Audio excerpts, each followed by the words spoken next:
শুরুতেই গোল হজম, এরপর পেনাল্টি মিস, আবারও গোল হজমে বিধ্বস্ত আর্জেন্টিনা পিছিয়ে যায় 2-0 ব্যবধানে। ততক্ষণে বিশ্বকাপ থেকে বিদায়ের ঘন্টা বেজে যায় লিওনেল মেসিদের, এমনটাই ধরে নিয়েছে বিশ্ব ফুটবল প্রেমীরা। কিন্তু আলবিসেলেস্তারা যে কতটা শক্তি আর আত্মবিশ্বাস নিয়ে বিশ্বকাপে এসেছে সেটা প্রমাণ পায় শেষ 15 মিনিটে। মেসিদের অবিশ্বাস্য জয়ের ম্যাচ নিয়ে থাকছে রিপোর্ট।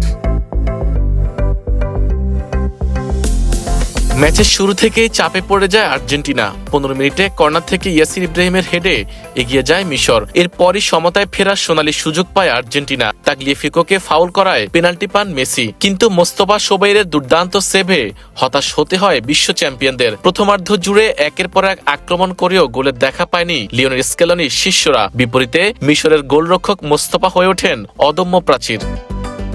দ্বিতীয়ার্ধেও একই চিত্র, জমাট রক্ষণে আর্জেন্টিনার আক্রমণ আটকে দেয় মিশর। এক পর্যায়ে পাল্টা আক্রমণ থেকে আবারও জালে বল পাঠায় তারা। এরপর আর্জেন্টিনা 2 গোলে পিছিয়ে পড়ে, কিন্তু সেখান থেকেই শুরু হয় অবিশ্বাস্য প্রত্যাবর্তনের গল্প। 79 মিনিটে লিওনেল মেসির নিখুঁত ক্রস থেকে হেডে গোল করে ব্যবধান কমান ক্রিস্টিয়ান রোমেরো। মাত্র 5 মিনিট পর নিজেই গোল করে সমতায় ফেরান মেসি। শক্তিশালী শট গোলরক্ষকের গায়ে লেগে জড়িয়ে যায় জালে, মুহূর্তেই বদলে যায় ম্যাচের দৃশ্য। এরপর যোগ করার সময়ে আসে শেষ আঘাত। লাউতারা মার্টিনেজের নিখুঁত পাস থেকে হেডে জয়সূচক গোলটি করেন এনজো ফার্নান্দেজ। 2 গোলে পিছিয়ে থেকেও শেষ 15 মিনিটে 3 গোল। দুর্দান্ত প্রত্যাবর্তনে 3-2 ব্যবধানে জয় তুলে নিয়ে কোয়ার্টার ফাইনালের টিকিট নিশ্চিত করে আর্জেন্টিনা। আরিফুল ইসলাম, ইয়ান স্পোর্টস।